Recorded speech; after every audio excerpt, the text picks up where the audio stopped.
Hello everyone. Ayur Dhruma academy में आप सबका स्वागत है। आज का जो हमारा लेक्चर है उसका टॉपिक है आचार्य सुश्रुत मतानुसार कृच प्रमुख चिकित्सा। तो आज के लेक्चर में हम आचार्य सुश्रुत ने कुछ चिकित्सा स्थान और उत्तर तंत्र में कुछ ऐसी चिकित्सा बताई है जो उनकी स्पेसिफिक है, तो उसके बारे में देखेंगे। इसमें से ज़्यादातर एक या दो क्वेश्चन आने की संभावना है अपनी जो AIAPGET एग्ज़ाम में। तो हम देखते हैं। सबसे पहले है पक्ष्मकोप चिकित्सा। तो आपको यहाँ पे पक्ष्मकोप का एक फ़ोटो भी मैंने रखा है जिसमें नॉर्मल जो आई लैशेस होते हैं हमारे वो ऐसे होते हैं, और पक्ष्मकोप में क्या होता है जिसको मॉडर्न में ट्राइकियासिस बोलते हैं। तो जो आई लैशेस होते हैं वो अंदर की तरफ मुड़ जाते हैं। तो ये जो पक्ष्मकोप व्याधि है उसको शस्त्र, क्षार, अग्नि और औषध साध्य बताया है। तो ये 4 प्रकार के जो चिकित्सा उपक्रम हैं वो हम पक्ष्मकोप की चिकित्सा में कर सकते हैं। तो सबसे पहले हमारा क्वेश्चन बनता है कि निम्न में से पक्ष्मकोप की चिकित्सा कौन-सी है? तो अगर ऑप्शन में ये चारों दिए हैं तो वो चारों ही आएँगे, शस्त्र क्रिया, क्षार क्रिया, अग्निकर्म और औषध साध्य। तो ये चारों क्रिया हमें पक्ष्मकोप की चिकित्सा में करनी है। उसके बाद शस्त्र कर्म है, उसमें क्या बताया है? तो भ्रू से 2 भाग छोड़कर व पक्ष्म से 1 भाग छोड़कर यवाकर टुकड़ा काट ले। तो ये जो हमारे भ्रू होते हैं वहाँ से 2 भाग छोड़ना है और पक्ष्म से 1 भाग। तो देखो आपको ये जो ट्राइकेसिस का फ़ोटो दिया है, तो यहाँ पे हमारे जो भ्रू होते हैं, आईब्रो होते हैं, वहाँ से हमें 2 भाग छोड़ना है, और ये जो आई लेसेस होते हैं वहाँ से 1 भाग। तो एप्रोक्सीमेटली यहाँ पे आएगा। तो वहाँ से हमें यव के आकार, जो यव आता है, यव धान्य, उसके आकार में एक टुकड़ा यहाँ से स्किन का काट लेना है और फिर वहाँ पे स्टिच ले लेने हैं। तो ये हो गई हमारी शस्त्र कर्म, सर्जरी क्रिया पक्ष्मकोप की चिकित्सा में। अब इससे क्या होगा, तो जब जो हमने यहाँ से जो स्किन को कट किया है उसकी वजह से जो ये अंदर मुड़े हुए आईलेसेस है वो थोड़े ऊपर आ जाएंगे और आई में जो इरिटेशन करते थे वो कम हो जाएगा। तो ये हुई पक्ष्मकोप की सर्जरी। अब उसके बाद क्षार और अग्निकर्म, तो आपको पता ही है कि यहाँ पे जो ये एक्स्ट्रा जो मुड़े हुए हेयर है उसको अग्निकर्म में जला देना है, और क्षार में भी उसी तरह करना है, लेकिन उसमें आई को कवर करके क्षार कर्म करना है। उसके बाद है औषध। तो हरितकी फल और तुवरक, इन दोनों से प्रतिशारण कर सकते हैं पक्ष्मकोप की चिकित्सा में, तो इसको याद रखना। तो ये हो गई हमारी पक्ष्मकोप की चिकित्सा। उसके बाद हम देखते हैं अर्म में छेदन क्रिया। तो अर्म जो होता है उसमें छेदन क्रिया किस शस्त्र से करनी है? तो मंडलाग्र शस्त्र से करनी है। तो एक क्वेश्चन हमारा ये हो गया। अब उसमें छेदन क्रिया कैसे करनी है वो हमें देखना है। तो कनिनिका की ओर 1/4 भाग को छोड़कर शेष थ्री फोर्थ भाग को छेदन करना है अर्म में। तो ये जो कनिनिका होती है, कनिनिका एक नेत्र की संधि है, उसकी ओर 1/4 भाग को छोड़ना है और बाकी का जो 3/4 भाग है उसका छेदन कर लेना है हमें। अब ये 1/4 भाग को छोड़ने को क्यों बोला है? क्योंकि अगर हम पूरा काट लेंगे अर्म को तो वहाँ पे जो कनिनिका संधि है वहाँ पे से जो ड्रेनेज है वहाँ पे एक बोलते हैं ना भगंदर में जैसे पाथवे बन जाता है, वो बन जाता है, इसलिए हमें 1/4 भाग को छोड़ना है वहाँ पे। क्योंकि वहाँ पे हमारे साइनस से भी डायरेक्ट कनेक्शन होता है आई के बाद नोज से, इसलिए हमें इतना भाग को छोड़ के बाकी के 3/4 भाग का जो होता है अर्म उसको मंडला अग्र शस्त्र से छेदन क्रिया करनी है। तो एक मंडलाग्र ये जो शस्त्र है उसका नाम और ये छेदन क्रिया, इन दोनों को याद रखना है, और ये उसका जो मेजर है वो याद रखना है कि कनिनिका की और 1/4 भाग को छोड़कर जो बाकी का जो अर्म का भाग है उसको छेदन करना है। उसके बाद तीसरा नेत्र रोग, सॉरी, यहाँ पे दिया है उन्होंने गल रोग, या उसको कंठ रोग बोलते हैं, गल शुंडी का। तो ये यहाँ पे उन्होंने बताया है गल शुंडी का। देखो अर्म का भी फोटो मैंने रखा है यहाँ पे। इसमें ये जो कनिनिका संधि यहाँ आएगी और ये सब अर्म है, तो यहाँ से हमें 1/4 भाग को छोड़ना है और बाकी का जो 3/4 है उसको काट देना है। तो ये अर्म का है। उसके बाद देखो यहाँ पे गल शुंडी का फोटो मैंने दिया है, तो उसमें जो आगे का ये जो होता है 1/3 भाग का छेदन करने को बोला है, गल शुंडी का है। तो इसको यूविलाइटिस कहते हैं मॉडर्न में। तो जो यूविला होता है, यूविला हमारा, उसके 1/3 भाग को काटना है या छेदन करना है गलशुंडिका की चिकित्सा में। उसके बाद पर्वणी में छेदन, तो पर्वणी में अग्रिम 1/3 भाग को पकड़कर अग्रिम मीन्स के आगे का हाफ जो भाग होता है उसका छेदन करने का बोला है।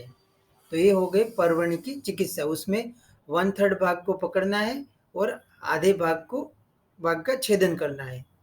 तो ये पर्वणी की चिकित्सा हुई। उसके बाद हम आगे बढ़ते हैं नेक्स्ट डिसीज पे। तो यहाँ पे लिंग नाश में क्या होता है, जो दृष्टि होती है उसका नाश हो जाता है, इसलिए उसको लिंग नाश नाम दिया है। उसमें शस्त्र कर्म बताया वेधन कर्म। देखो आगे हमने छेदन कर्म देखा था, यहाँ पे वेधन कर्म है।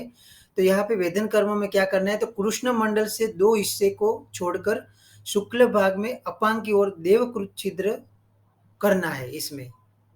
तो जो कृष्ण मंडल है वहां के 2 हिस्से को छोड़ देना है और शुक्ल भाग में अपांग की ओर, जो अपांग संधि होती है नेत्र की, हमने अर्म में कनिनिका संधि देखी थी, यहाँ पे अपांग की ओर देवकृत छिद्र करना है लिंगनाश की चिकित्सा में। तो ये देवकृत छिद्र किस तरफ करना है, तो अपांग संधि की ओर करना है और शुक्ल भाग में करना है। तो ये याद रखना। उसके बाद हम जब वेदन कर्म करते हैं तो सम्यक विध के लक्षण देखने को मिलते हैं लिंग नाश के वेदन कर्म में। तो वहां पे एक स्पेसिफिक आवाज सुनाई देती है, वारी बिंदु आगमन सम्यक भवेत शब्दस्तता। तो एक विशेष प्रकार का शब्द सुनने को मिलता है और वारी बिंदु मीन्स के पानी के जैसा जो पानी का बूंद होता है उसके जैसा कोई पदार्थ बाहर आता है सम्यक विध करने के बाद। तो ये लिंग नाश की चिकित्सा है। अब वेदन करने के बाद क्या करना है, तो 3-3 दिन पे पट्ट बंधन करना है, यानी 3-3 दिन पे वहां पे जो पट्ट बंधन है वो करना है और पुराने वाले को छोड़ के दूसरा नया बांधना है। और 10 दिन तक उत्तान शयन करना है, मीन के सुपाइन पोजीशन में सोना है, उल्टी पोजीशन में नहीं सोना। उसके बाद जो लिंग नाश में वेदन कर्म की करने के लिए जो शलाका होती है वो 8 अंगुल लंबी होनी चाहिए और यव वक्र आकार की होनी चाहिए। तो ये लिंग नाश शलाका का क्वेश्चन इस पे बना है। 8 अंगुल लंबी होनी चाहिए और यव वक्र शेप की होनी चाहिए और उसका जो प्रमाण है वो अंगुष्टोदर प्रमाण की होनी चाहिए। उसके बाद उसका मुख कैसा होना चाहिए, वक्त्रयो मुकुलाकृति, मुकुल के आकृति के समान उसका वक्त्र होना चाहिए, मीन्स के मुख होना चाहिए। और उसको 3 प्रकार के धातु से बनाई जाती है, ताम्र, लोह और स्वर्ण। तो ये तीनों नाम आपको याद रखने हैं। उसके बाद नेक्स्ट है उरु स्तंभ की चिकित्सा। जैसे आप सबको पता है उरु स्तंभ जो व्याधि है वो कफ और मेद प्राधान्य है और उसमें रुक्षण चिकित्सा ज्यादातर की जाती है।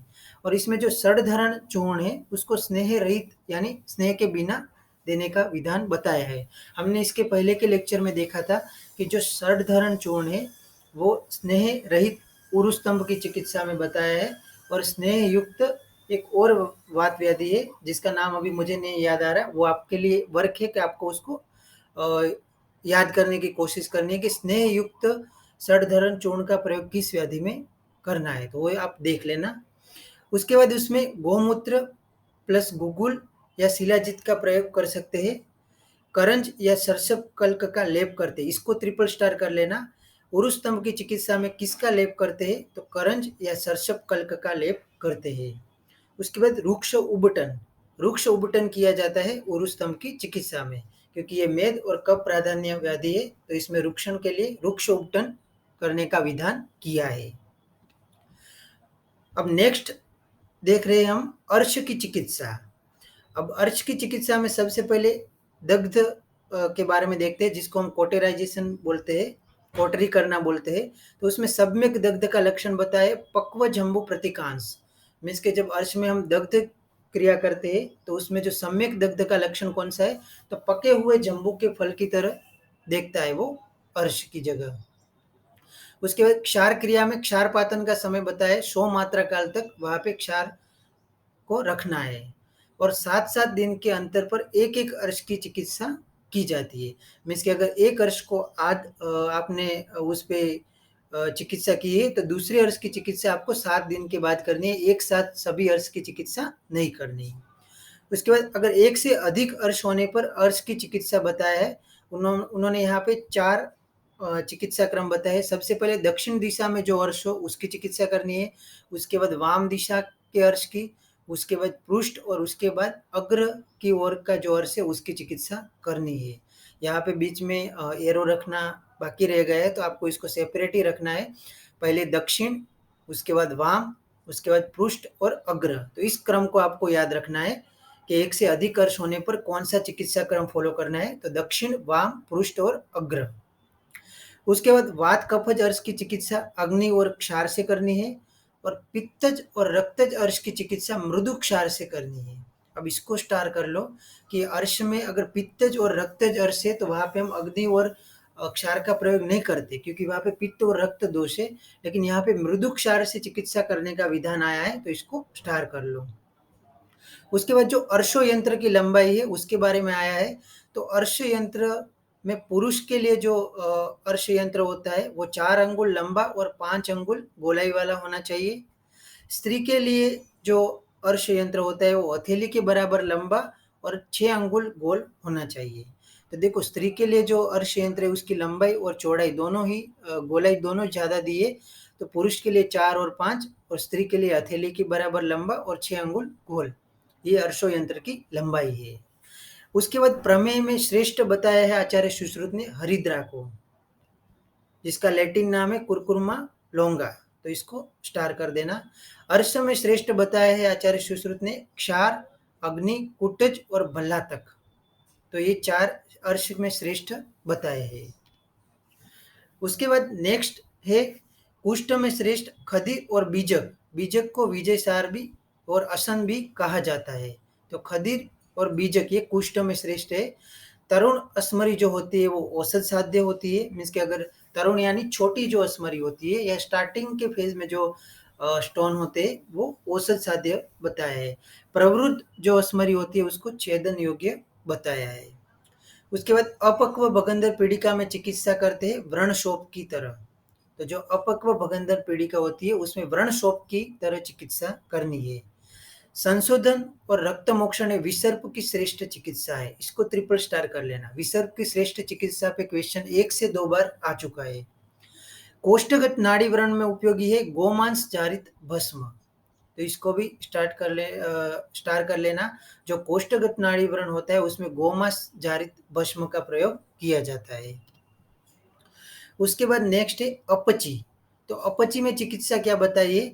तो पाशनी से 12 अंगुल नीचे इंद्र बस्ती को बचाकर अग्निकर्म करने का विधान बताया है। तो पाशनी जो होती है उसके 12 अंगुल नीचे इंद्र बस्ती मर्म को बचाकर अग्निकर्म करने का विधान अपची में बताया है। गुल्प से जंगा का 1/8 भाग छोड़कर मत्स्यवत अंडजाल को निकालने का विधान अपची की चिकित्सा में बताया है। जो हमारा ये गुल्प जो होता है, गुल्प यानी कि जो हमारा एंकल जॉइंट होता है वहां से और जंगा यानी जो नी होती है उनके बीच से 1/8 यानी गुल्प से 1/8 भाग को छोड़कर मत्स्य अंडजाल जो होता है काफ मसल के पास पर, उसको निकालने का विधान बताया है अपची के चिकित्सा में। और मणिबंध पर एक एक अंगुल के अंतराल पे 3 रेखाएं बनाने का विधान दिया है अपची के चिकित्सा में। तो ये 3 चिकित्सा बताई है अपची में, उसको याद रखना। रक्तज और सान्निपातिक उपदंश असाध्य माना गया है। सरसप तेल या पूतीकरण स्वरस का पान जो होता है वो श्लीपद में निर्दिष्ट है। जो श्लीपद व्याधि है उसमें सरसप तेल या पूतीकरण स्वरस का पान करने का विधान बताया है। उसके बाद मूत्र जो वृद्धि होती है उसकी चिकित्सा बताइए। तो सेवनी से पासों में ब्रीहिमुख से वेदन और तदंतर स्थगिका बंधन का विधान बताया है। जो सेवनी होती है, जो सेवनी होती है वो एक संधि का प्रकार है सेवनी। उसके पासों में, इसके ऊपर वेदन नहीं करना, उसके पासों में ब्रीहिमुख से वेदन करके वहां पे स्थगिका बंधन का विधान बताया है। तो देखो यहाँ पे ब्रीहिमुख ये जो शस्त्र है उसका नाम है और उससे वेदन करने का, वेदन शस्त्र कर्म करने का बताया है। लेकिन सेवनी के पासों में, सेवनी के ऊपर नहीं करना, क्योंकि अगर आप सेवनी के ऊपर वेदन करोगे तो वहां पे रक्त की अति प्रवृत्ति होगी और मृत्यु भी हो सकती है। उसके बाद अप्राप्त कोष, यहाँ पे तोष लिखा है वो मिस्टेक है। अप्राप्त कोष आंत्र वृद्धि में चिकित्सा बताइए, वातज वृद्धि सदृश्य। तो जो अप्राप्त कोष आंत्र वृद्धि होती है उसमें वातज वृद्धि सदृश्य चिकित्सा करनी है। वक्षणस्थ वृद्धि में अर्ध इंदु वक्र शलाका से दाह कर्म करने का बोला है। जो वक्षण में वृद्धि होती है, हर्निया होता है, उसमें अर्ध इंदु वक्र शलाका, अर्ध इंदु, इंदु मतलब चंद्र, आधे चंद्र के वक्र वाली जो शलाका होती है मुख वाली, उससे दाह कर्म करने का विधान बताया है। कोष प्राप्त जो वृद्धि होती है उसको असाध्य बताया है। उसके बाद आंत्र वृद्धि में अग्निकर्म बताया है। तो विपरीत दिशा में पैर के अंगुष्ठ के मध्य की त्वचा पर काटकर अग्निकर्म करना है। यानी कि अगर राइट साइड पे आंत्र वृद्धि होती है तो लेफ्ट साइड के जो पैर का अंगुष्ठ होता है उसकी मध्य की त्वचा को काटना है और वहां पे अग्निकर्म करना है। उसी तरह आंतरवृद्धि में शिरावेद विपरीत दिशा में करना है कि लेफ्ट साइड के अगर आंतरवृद्धि होती है तो उसके विपरीत यानी राइट साइड में शंख प्रदेश और कर्णांत, कर्ण के अंत पर शिरावेद करना है। तो ये शिरावेद और अग्निकर्म आंतरवृद्धि में ऑपोजिट डायरेक्शन में करना है। ऐसा भी क्वेश्चन बनाते हैं कि एक 30 साल का जो पुरुष है ओपीडी में आता है और उसको दक्षिण दिशा की ओर आंतरवृद्धि है, तो आप कौन सी दिशा में अग्निकर्म करोगे? तो आपको लिखना है वाम दिशा के जो लेफ्ट साइड का जो पैर है उसके अंगुष्ठ की मध्य की त्वचा को काटकर अग्निकर्म करेंगे। तो ये ऐसा क्वेश्चन वो लोग बना सकते हैं। उसके बाद यौवन पीड़िकाओं की श्रेष्ठ चिकित्सा है वमन कर्म। तो यौवन पीड़िका जो होती है जिसको हम पिंपल्स बोलते हैं उसकी श्रेष्ठ चिकित्सा है वमन कर्म। उसके बाद है निरुद्ध प्रकाश की चिकित्सा। तो निरुद्ध प्रकाश को मॉडर्न में फेमोसिस किया कहा जाता है, फेमोसिस। तो उसमें डायलिटेशन करने का बताया है। तो लोह, लकड़ी या लाक्षा के वर्धन को, ये डायलेटर कहा जाता है। जो लकड़ी से बने हुए हैं या लोहे से बने हैं या लाक्षा के बने हुए जो डायलेटर होते हैं जिसको वर्धनक कहा जाता है आयुर्वेद में, उसको 3-3 दिन के अंतराल पे वर्धन यानी उसकी साइज बढ़ा के डायलिटेशन करना है।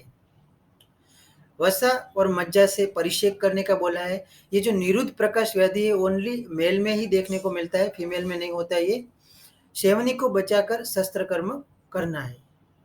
तो सेवनी क्या है वो आपको देखना है। तो जो स्क्रोटम के ऊपर से एक बीच में से लाइन जाती है दोनों स्क्रोटम को सेपरेट करते हुए, उसको सेवनी कहा जाता है। अहिपुतना की चिकित्सा है स्तन्य शोधन। इसको स्टार कर लेना, अहिपुतना की चिकित्सा है स्तन्य शोधन। अहिपुतना एक स्तन्य दृष्टि भी है, एक व्याधि भी है और एक ग्रह रोग में भी अहिपुतना आता है। तो अहिपुतना की चिकित्सा है स्तन्य शोधन। गुद भ्रंश की चिकित्सा इन्होंने बताई यहाँ पे, स्नेहन स्वेदन तदंतर गोफना बंद का प्रयोग। गुद भ्रंश यानी जो एनल रेक्टल प्रोलेप्स होता है उसमें स्नेहन स्वेदन करके गोफना बंद बांधने का विधान बताया है। हमने वहाँ पे मूत्र जो वृद्धि थी वहाँ पे व्रीहिमुख शस्त्र से वेदन करने के बाद स्थगिका बंद का बंधन बताया था, यहाँ पे गोफना बंद बताया है, तो उसको याद रखना। उसके बाद बृहद पंचमूल एवं मूषक तेल का पान और अभ्यंग का प्रयोग करने का बोला है। देखो मूषक तेल, मूषक यानी चूहे को मारकर उनके आंत्र होते हैं उसको निकाल के तेल में पकाकर जो तेल बनता है उसको मूषक तेल कहा जाता है। तो बृहद पंचमूल और मूषक तेल का पान और अभ्यंगार्थ प्रयोग करने का विधान बताया है गुरुद्ध भ्रंश की चिकित्सा में। उसके बाद है नेक्स्ट प्रमेह पीड़िका की चिकित्सा। तो प्रमेह पीड़िका के पूर्व में बस्त मूत्र पान और अपतर्पण चिकित्सा करने का बोला है। तो बस्त मूत्र यानी जो भेड़ होती है, गोट होती है, उसके मूत्र का पान करने का और अपतर्पण, प्रमेह समतर्पण जन्य व्याधि है इसलिए उसमें अपतर्पण चिकित्सा करनी है प्रमेह पीड़िका के पूर्व रूप में। व्यक्ता अवस्था में व्रण शोपवत चिकित्सा करनी है। उसी तरह हमने अपक्व भगंदर पीड़िका में भी व्रण शोपवत चिकित्सा देखी थी, उसी तरह प्रमेह पीड़िका की व्यक्ता अवस्था में व्रण शोपवत चिकित्सा करनी है। पक्व होने पर व्रणवत शस्त्र कर्म करना है। प्रमेह पीड़िका में तीक्ष्ण विरेचन का निर्देश है और प्रमेह पीड़िका में स्वेदन निषिद्ध है। देखो तीक्ष्ण विरेचन करवा सकते हैं लेकिन प्रमेह पीड़िका में स्वेदन का निषेध बताया है, यानी कि स्वेदन नहीं करवाना। मधुमेह की चिकित्सा में 1 तुला की मात्रा में शिलाजीत प्रयोग करने का विधान बताया है। उसके सिवा स्वर्ण, रजत माक्षिक और तुवरक का प्रयोग भी बताया। यानी स्वर्ण और रजत माक्षिक, माक्षिक के 2 प्रकार है, स्वर्ण और रजत, और तुवरक प्रयोग का विधान बताया है मधुमेह की चिकित्सा में। स्वर्ण यानी आपको स्वर्ण मार्कशीट लेना है, नहीं कि वो जो गोल्ड होता है वो लेना है। स्वर्ण मार्कशीट और रजत मार्कशीट और तुवरक का प्रयोग बताया है मधुमेह की चिकित्सा में। उसके बाद नेक्स्ट है उदर रोग चिकित्सा। उदर रोग में जो कृच्छ साध्य उदर रोग होते हैं, 8 प्रकार के उदर रोग होते हैं, उसमें से कृच्छ साध्य बताए है वातज, पेतिक, श्लेष्मिक, सान्निपातिक, प्लीहोदर और डकोदर।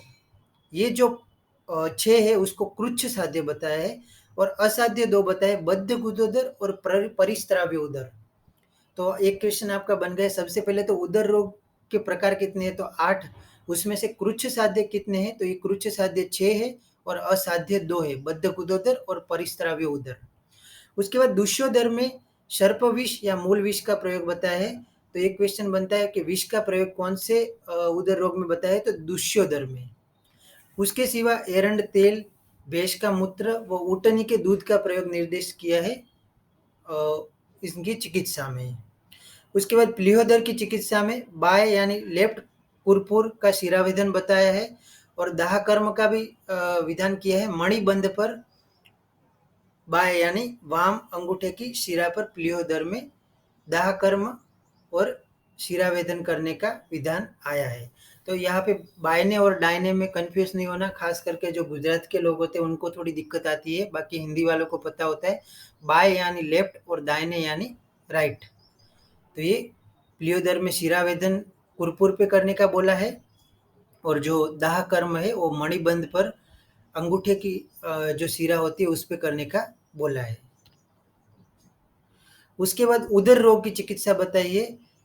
तो बद्ध गुदोदर और परिस्रावी उदर में भेदन स्थल बताया, नाभि से नीचे वाम भाग में रोमराजी से 4 अंगुल छोड़कर। तो ये उसका साइट बताया है बद्ध गुदोदर और परिस्रावी उदर में भेदन का। जलोदर में भेदन की गहराई अंगुष्ठोदर प्रमाण में करनी है। उसके बाद शल्य उदरण में कष्टतम माना है तो मूढ़ गर्भ है वो शल्य उदरण मीन्स के शल्य को बाहर निकालने के जितने भी कर्म है उसमें सबसे कष्टतम है मूढ़ गर्भ। मूढ़ गर्भ का निर्हरण उपक्रम बताए है 10। तो मूढ़ गर्भ को बाहर निकालने के लिए 10 प्रकार के उपक्रम बताए, इसको ट्रिपल स्टार कर लेना। 2018 की AIPGT की एग्जाम में ये क्वेश्चन आया था। मूढ़ गर्भ में छेदन मंडलाग्र नामक शस्त्र से करते हैं, वृद्धि पत्र से नहीं। तो ये याद रखना। देखो मूढ़ गर्भ का म है तो यहाँ पे मंडलाग्र नामक शस्त्र का यूज करते हैं। उसके बाद मूढ़ गर्भ निर्हरण उपरांत परिहार काल है 4 मास। तो जिस तरह मूढ़ गर्भ के 4 अक्षर है तो 4 मास उसका निर्हरण के बाद परिहार काल बताया है। उसके बाद आज के लेक्चर में हम इतना ही देखेंगे। तो आपको इसमें अगर कोई भी क्वेरी हो तो आप मुझे कमेंट बॉक्स में कमेंट करके पूछ सकते हो। हमारी जो टेलीग्राम चैनल और इंस्टाग्राम का जो पेज है उसको भी आप सब्सक्राइब और फॉलो कर सकते हो, और चैनल को लाइक और सब्सक्राइब करना मत भूलना। Thank you for listening. Have a nice day.